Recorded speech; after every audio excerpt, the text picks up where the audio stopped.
Mayong adlaw. Ay sister, pwede makadayon?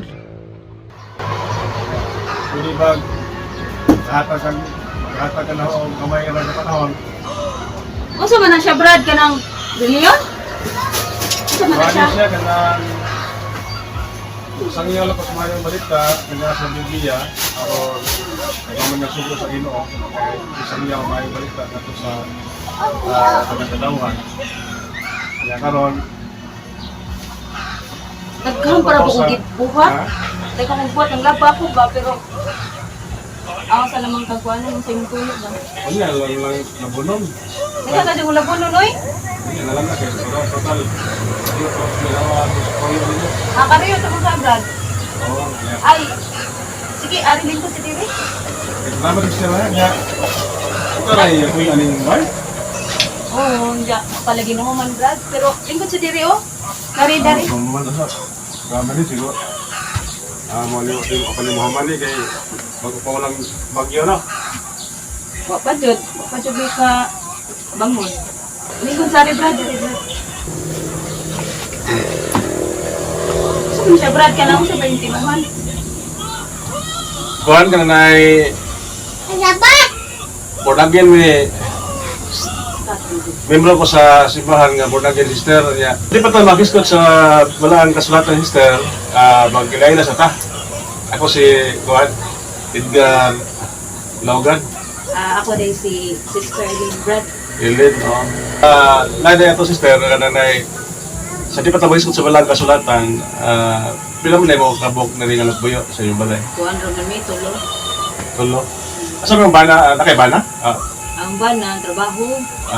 Trabaho din. Yeah. So man, kumusta man ang inyong espiritualon nga kaimtang ka ng katoliko mo or sa man? Ay, katoliko, Brad. Kuhan Katoliko. pa rin ka ng parang sara lagi maka-kuhan ba? Sa may palang siya? Nagsara may makasimba kay busy lagi siya. May kauban na yung mga bata. Sa tupa kuhan, dili kayo mo inimbahon? Nagsara. Panagsara, no? So, mananindot, no? May panagsara mong simba. So, muna yung mong ipangita, sister, ka na mga tao nga tagsara mo simba. Yung ganahan mo yan ng mga tao nga tagsara mo simba. Kaya muna yung gingon sa Ginoo, nga pangita ang mga karnero nga nangasaag. Muna nga, daghan kayo karon ang nangasaag mga karnero, nga kinahanglan nga tapokon sila. O sa mag-iskot tama sa sister Rukuhan, kananay tinuod nga iglesia, huwag mag-ilayan sister, kini mag-yung born again. Kining Biblia, mga magini ang ato ang hatag pang basihan. Kaya sumala diri sa Quran, si Jesus mingon, sutihan ko ikaw, walay makasud o walay makita sa kinahanglan sa Dios gawas kung siya matao pag-usab. So ikinahanglan yun ang tao pagkatao pag-usab diha sa espirituhano nga kahimtang. Yang kinahanglan nga dawaton gyud nato ang bunyag sister, ang tinuod nga bunyag nga gisugo sa tong Ginoo. Kay kining niya, humanata na tao diha sa tawanong inahan, unyag ingon dili kita magpakatao tapos usab diha sa bunyag. Muna mahimo tang born again pinagi sa bunyag. Na kinahanglan atong dawaton ang tinuod nga bunyag nga gi sugo sa tong Ginoong Jesucristo ug mao'y gibansay sa mga apostoles. Matud pa diri sister sa Marcos 16:16.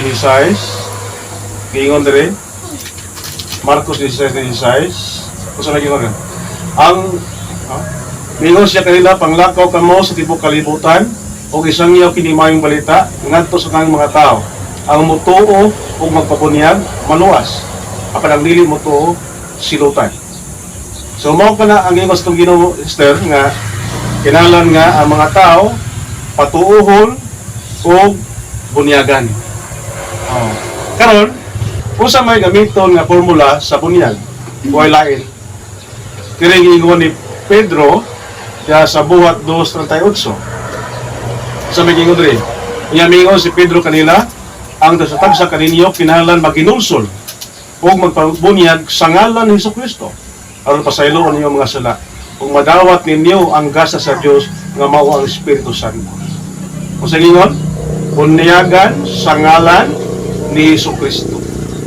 So mo kini ang gitudlo ni Pedro sa mga tao nga kinahanglan mo magpabunyag sa ngalan ni Jesucristo. Ya, kumusta man sister? Nadawat na pa nimo ning bunyag gamit ang ngalan ni Jesucristo? Pwede anak, Brad. Sa ito pa ka mabunyagin? Nabunyagan ko po sa Katoliko pero kabawan na. Nadawat sa ba. So, sa dihang ibunyagan ka sister, sa gagmay pa ka, nasayod ko niya na nga gigamit sa Katoliko, Mateo 28:19, bunyag ni sila sa ngalan sa Mahal sa Anak ng Espiritu Santo. Pero ang ipasabot niya na sister, so ang bunyag imong nadawat sister, mao ang bunyag nga diin wa masanti sa mga Katoliko. Kaya diri sa mamagunay lang igamit nga kuan kanang formula sister na sa Mateo 28. Mo niya lang igamit awas na kasabot ani mga Katoliko. Ingon rin, usa pang lakaw ka mga tustunan katawhan sa tibok kalibutan ug gimoa sila nga akong mga tinun-an ug bunyagi sila sa ngalan samahan sa Anak ug Espiritu Santo. Usa lagi ka ngalan, sister, ya? Bunyagi sila sa ngalan samahan. Wa mas na nga bunyagi sila sa ngalan samahan, sa ngalan sa Anak, sa ngalan sa Espiritu Santo lang man mingon ani. So, kining Amahan, Anak, Espiritu Santo, usa lang ni sister.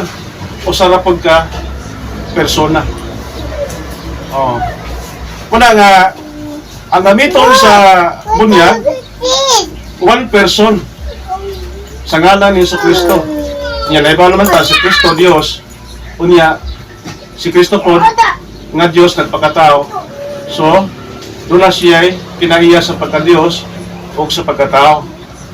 Muna nga si Kristo tawgon pod og human. Sa to pa, tawgon siya persona. Oh. Sa to pa si Kristo adunay persona, pagkatao o pagka-Dios. Nalagay na siya? Usa ra ka persona. Ay. Usa ra ka persona. Ang persona sa pagkatao o ang kinaiya niya sa pagka-Dios. Muna si Kristo, one God, one person. Muna nga, kinahanglan dawaton gyud nato ang bautismo sa pangalan ni Jesucristo. One God, one person. Tsaka naman kamo, kay tulo ka kanang gitawag niyo Trinity, inyong giisip nga nahimo ng tulo ang Dios. Di ba? Di ba ang inyong panudlo? Ang Amahan, Dios dili. Alip ko kabawan na, Brad. Oo, kaibaw nga ang Dios Amahan. Basta, sa akong pagkakatoliko, nagtuod ko Jesus Christ. Diyos. Dios. So kanang Nagkabawan ng mga napayamahan.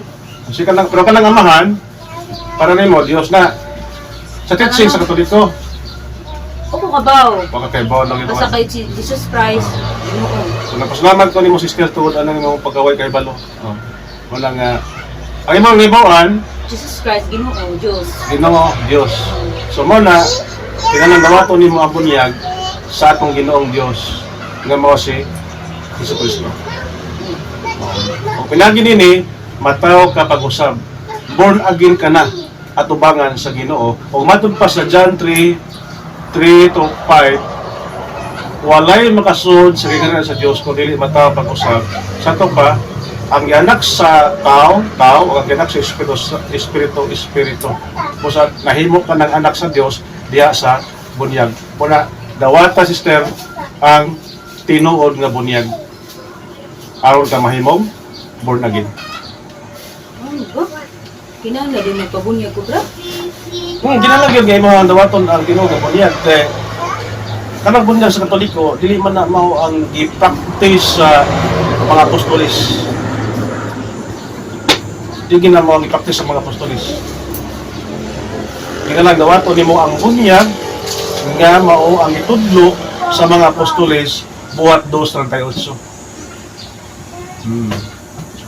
Ya gawas pa kanang bunyag sa Katoliko gibubuan lang, giusik-usik. So, sa diyang ibunyaga si Kristo, diya sa Mateo 3:16, tidlom siya sa tubig, hawas.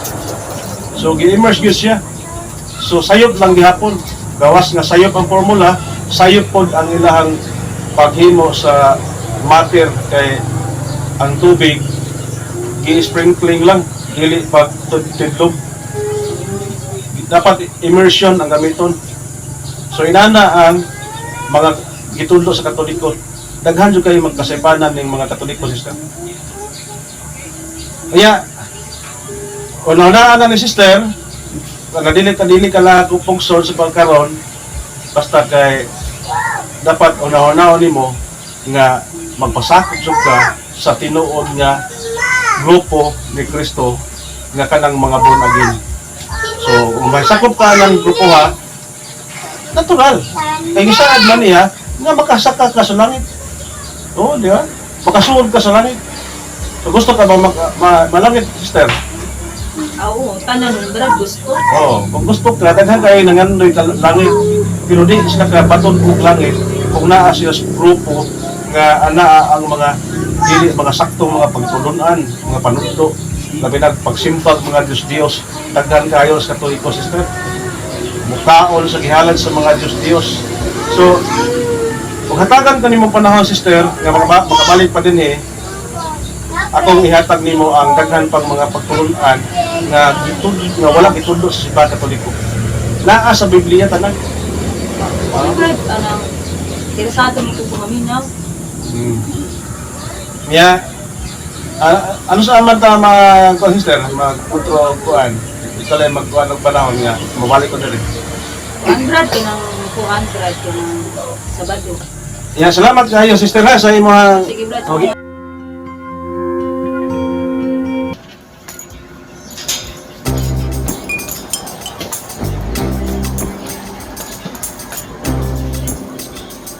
Katong gisulti ni pastor ba? Bahin sa Bible, reliyon. Wala po siya punto, no? Kinahanglan bunyagan. Murag libog makuani. Sa kay maayo ng buhato na? Mapabunyag ko. Kinahanglan man born again ba? Baka tawag ko sa gusto ko kung makakataon.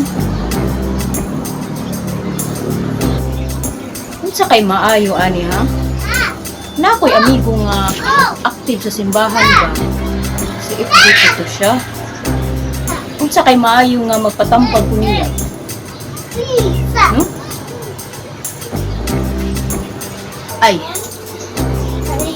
Ho ako nung atuon sa ila. Bakante ron?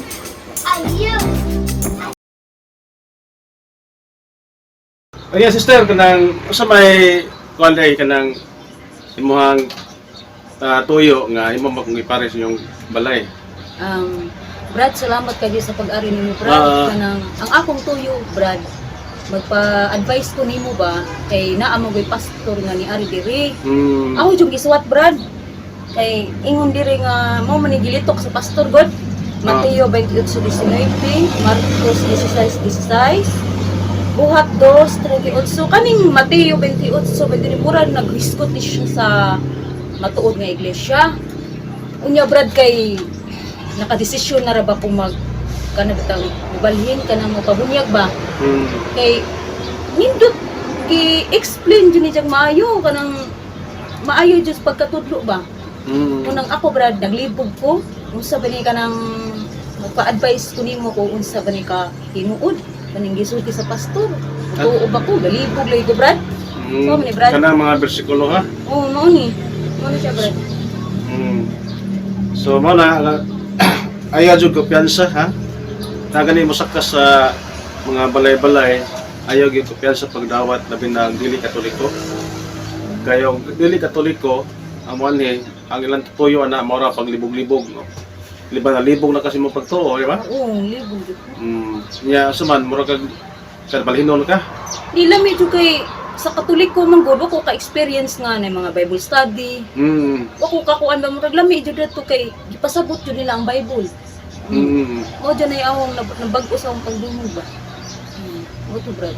So maribantay kay nara may gingon diri usa ka paymangno ni San Pablo la sa Roma kapitulo 16:17. Hangiyon ko kamo mga igsoon nga magbantay o maglikay kamo niadto mga tao nga mubahin-bahin o musamok kaninyo pinagi sa pagsupak sa pagtulunan nga inyong nadawat. Di ba gisupak? Gisupak sa pastor katong giari? Oo, niingon siya nga di ko tinuod na simbahan. Dili tinuod na simbahan niya. So, niya kay ang nagbuhat nini mga butang nga wala mag-alagad kang Kristo gatong Ginoo kun dili sa ila lamang kaugalingong kahakog. Gilimbungan nila ang mga ubos o salabutan pinagi sa matahom nilang mga pulong o pag-ulog-ulog, di ba? Murag sa ilang matahom nga mga pulong nindot kayo mo pasabot tunuhay nga mao kini saktong pagsabot sa Biblia, di ba? Murag kag mausab, di ba? Mausab jud ba samot nag wa ka mao, makabaw ba para na ho. Pero ang tinuod sister, ang ilang pagbasa sa Biblia usa ka paagis pagtuis, kay katong mga bersikulo nga ilang gigamit na ay mga pagtuis niadto. Gawa nila ipasabot og tarong. Na di Bible study pud ang Katoliko pud na. Na kami mga Catholic defender na ami Bible study. Ay na di ay na. Kinahanglan maapil ka mga Bible study. Unya kay matud pa diri sa 2 Pedro 3:16. Ingon riya. Mali paymangno ni San Pedro. Kining butang nga iyang gisgutan sa tanan niya mga sulat. May mga butang nga lisod sabton sa iyang mga sulat. Gituis kini sa mga walay alamag o sa mga mabalhinon. Sama silang gihimo sa bahin sa kasulatan o sa ingon nagpukmod sa ilang kaugalingon ngadto sa kalaglagan. So dunay nagsakasaka sa kabalayan nga nagtudlo sa dili angay itudlo kay ngano ila man gituis ang pulong sa Dios. Mao na ganang giingon nga magsakasaka, mao na malay timuhan. Ano tanawan ang Tito 3:11 magbantay ta mao ni ang pahimangno, no? Mga akong iuna ning mga pahimangno ni San Pablo aron magabantay ka. Usa ta masgot atong kuan kanang ilahang mga gigamit nga bersikulo. Tito 3:11 Jis, human kapasigad sa makaduha ang tao nga mo'y nagkaingon sa pagkabahin-bahin sa pundok, isalikway siya. Kay nasayop ka kanang tawhana, dautan o ang iyang mga sala, nagmatuod nga nasayop siya. So, kanang mga tawhana, kanang mga dili Katoliko, nangasayop na sila. Sila may hinungdan sa pagkabahin-bahin sa pundok. Diba, pati daghan na karon mga pundok sa tinuhan. Pero usa lang gitugos to Ginoo sa Kristo. Unya sa Tito 1 sa Tito 1:10-11 kay daghan ang musukwahi labi na kadtong mga nagtuo daghan ang musukwahi, di ba? Kinahanglan pahulungon sila kay nagsamok sila sa panimalay pinaagi sa pagtudlo sa dili unta angay itudlo tungod lamang sa makaulang tuyo sa pagpanapi. So kanang ilang tuyo nagtukod silang pundok kay gusto nila nga ang ilahang membro muhatag og 10% og anaara kanila ang 10% sa mga tao. Diba grabing kwarta? Kung magtukod kag relihiyon, magtukod kag sikta. So mo nas na mo ituyo niya ikaw gianhi ka dinhi kay para madugangan ang ilahang membro. Kay makadaghan ang membro, makadaghan ang 10%. Mapita na sila nga ang mga batanon kasagaran ang ilahang kabigon o ilang minyoon. Kay once nga makakreate na siya pamilya, tibuok pamilya, intact, handog yun ang membro sa maong simbahan. Makadaghan sila ang ilang mga anak, ang ilang apo, mga anak apo. So man nga modaghan pag ang ilahang mga membro og diha makadaghan ang muhatag nila og 10%. Muna ikaw, paningkamutan ka, pag-aris pastor, kay para pagkabig. Kunya, giigo ka sa doktrina. Kining huwag ka mahatagi atong bersikulo nga John 3:3. Kakuan. Oo. Kanirang buhay. Kaya kinila pang mga born again, mingon dayon sila dili sa John 3 versikulo 3. Si Jesus mitubag, sultihan ko ikaw, walay makita sa kagharian sa Dios gawas ko siya mataw pag-usab. So kining pong mataw pag-usab, nahisgot kini og bunyag. Kay kita humanata na tao diha sa taguangkan sa atong ginikanan. So, ang pagpakatao pag-usab diha sa espirituhanong kahimtang na kinalang mataw ta pag-usab sa atong pagkaanak sa Dios. Oh. Usaon pa pagkatao pag-usab sa usa ka tawo nga tigulang na. Makasulod pa ba di ay siya sa tiyan sa iyang inahan aron mapagkatao og pag-usab? Nangutana si Dikonimo. Si Jesus bitubag, sultihan ko ikaw, walay makasulod sa kagarian sa Dios gawas kon mataw siya pinagi sa tubig o espiritu o sa espiritu. Ang ganak sa tao usab, ang ganak sa Dios, ang ganak sa espiritu usab. Sa ato pa, kung gipanganak ta diha sa bunyag, anak mo ta sa Dios, o natawag na kita diha kang Kristo. So makapanunod na ta sa iyang mga sa iyang gingharian, makasunod na ta sa iyang gingharian. Kini nag-escort sister bunyag, dili pundok. Katong iyang giingon na magpabunyag ka sa iyang pundok aron ka mahalugang dito, aron ka mamembro, dili na mao kay ang Katoliko, mao ang tinuod nga born again. Wa pa na sila. Wa pa yung mga sikta, ang mga apostoles born again na. Kay natawon sila pag-usab diha sa bunyag. So ang matuod nga bunyag makapaborn again. O diha lang sa simbang Katoliko ang tinuod nga bunyag o kini mao ang gisugos ng Ginoong Jesucristo. So kanang iyang gigamit nga Mateo 28 nga iyang gilubag tinuod na gilubag man na ya. Oh, Mateo 28 iyon diri ha. Mao ni ang sugos ng Ginoo sister. Sakto ang ilang ikutlo nga bersikulo pero ilang gilubag. Usa ingon diri tungod dinhi sining papanglakaw himuha nga akong mga tinun-an tanang katawan sa tibuok kalibutan. Bunyagi sila sa ngalan samahan sa Anak o Espiritu Santo. Di ba? Mao kini ang formula nga gigamit o gitudlos ng Ginoo. Mao ay gamiton nga may gamiton formula sa bunyag. So, karon ang ingon lang diri nga usara ka ngalan. Ang ibuti pasabot ang sister. Kini ba ingon bunyagi sila sa ngalan samahan sa Anak ug Espiritu Santo, nagpasabot kini authority. Authority kini nga kinahanglan nga mga tao sa kalibutan bunyagan sila pinaagi sa pagtugot sa Amahan, Anak ug Espiritu Santo. So mao kini ang gamiton nga formula sa ngalan samahan sa Anak ug Espiritu Santo. Unya mo connect sila dire sa buhat 2:38. Unsa may ibuti pasabot aning buhat 2:38? Ha? Ingon diri. Ingon si Pedro kanila, ang tagsa kaninyo kinahanglan maginulsol o magkabunyag sa ngalan ni Jesucristo aron pasayloon ang inyong mga sala ug madawat ninyo ang grasya sa Dios nga mao Espiritu Santo. Ang ingon diri sa ngalan ni Jesucristo meaning sa mando o sa sugo nga gihatag ni Kristo. Sa ngalan ni Jesucristo. Nganong sa ngalan man ni Jesucristo? Tungod kay dunay laing grupo niadto nga time nga namunyag. Grupo ni Juan magpupunyag.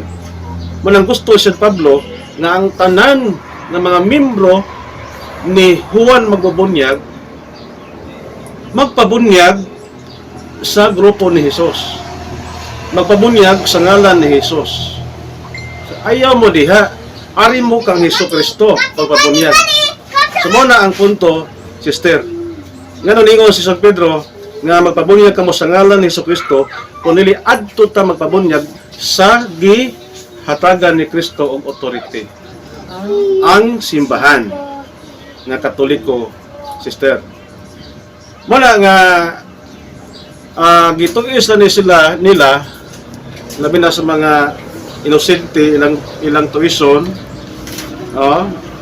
Kung sa may gingon diri sa Mateo 28 niya sa The Boys Bible, ingon diri, "Go out and make disciples in all the nations, ceremonially wash them through baptism in the name of the Triune God." Mao gamiton, in the name of the Triune God, Father, Son, and Holy Spirit. Ya sa kuan kini niya The Message, atong basahon ang The Message Bible.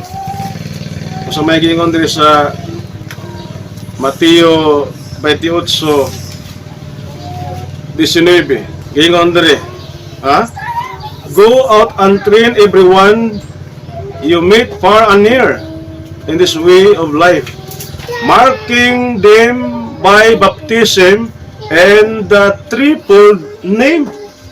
Triple name. Ito pa, tulo ka pangan. Triple name.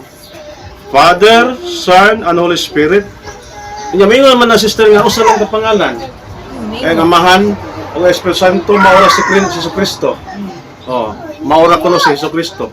Ang Amahan maura si Kristo, ang Holy Spirit maura si Kristo.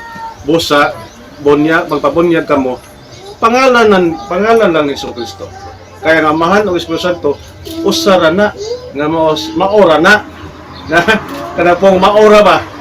Ang Amahan, Holy Spirit o si Jesus Christ maura daw. Katong mitingog sa langit, katong Amahan o katong hitugdong Jesus, maura daw to si Jesus Kristo. Kay matud pa Lucas 1:37, walay dili mahimo sa Dios. Kung busabton mo ra nagdrama ang atong Ginoo. So yun na mo na ilahang pagsabot, sister. Ay, Brad, salamat kayo, Brad. Natinawan jud ko, Brad, na ang gisulti sa pastor ang gikumpara nimo. Ingana ra day lang pagi ila ra day gilubag-lubag, Brad. Karon imong gipasabot na mo nga ingana di ay ginaamag ko sa atbang ba. Mo nang nakasabot jud ko, Brad, nga di jud ila panglingla ra jud. Panglingla ra gina, sister. Gibuhat na mo. Nya sibog lang gamay, sister, kay mga bubuhay yung imbana. So salamat kay sister, no, kay Salamat, Brad. Salamat kayo sa imong pag-invite nako nga salamat po nga wa ka maglala og desisyon sa pagpabunyag, no, kay murag sa paminaw padon na mo desisyon nga magpabunyag, no. Ang desisyon na jud kadto, wa na ko kako. So salamat kayo nga maginaot ko nga daghan pa tag sama nimo nga ilahang mawalihan nga dili magalala ang desisyon, kinahanglan magpatudlo, magpatambag sa mga naglihok sa simbahan, labi na sa mga CFD nga andam kayo mo pasabot ninyo. So ay mo kabalak, ay mo og kuan papanuko sa mga CFD. Kung doon ay mga pastor nga kuan magguba sa inyong pagtuo, magsamok sa inyong pagtuo, ayaw mo desisyon na yon sa pagpabunyag. Pangutana o sa mo sa pare, pangutana sa mga CFD. O usa ka tinuod ang ilang ipangsulti. Kay pasing mauwahin na ang tanan ba. Mamembro na mo dito, nya adto pa mo dito magka-desisyon nga sayop dai. Bintaso pa mo kadto dito, kinahanglan mo desisyon na mo nga kini jud ato ang simbahan Katoliko mao gitinuod nga simbahan. Ikaw, sister, salamat kay sister nga imo kong yatos balay para maliwanagan ka sa imong pagtuo isip Katoliko. Salamat kay sister. Salamat po, Brad.